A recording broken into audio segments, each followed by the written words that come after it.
2 землетрясения за 1,5 месяца в Алматы. Как мы их пережили? С тобой диван вот так вот ходуном ходит, и я такая: "В Астану, переезжаем в Астану".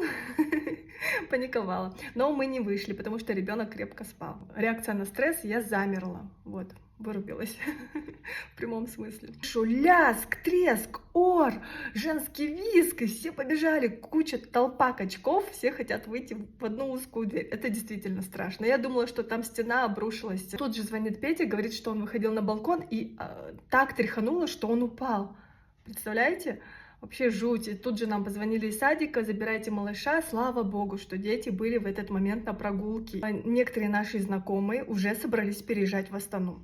Дорогие алматинцы, помогите разобраться, какие дома более устойчивы, каких годов постройки и, главное, каких строительных компаний. В общем, совершенно неохота переезжать из Алматы. Помогите разобраться.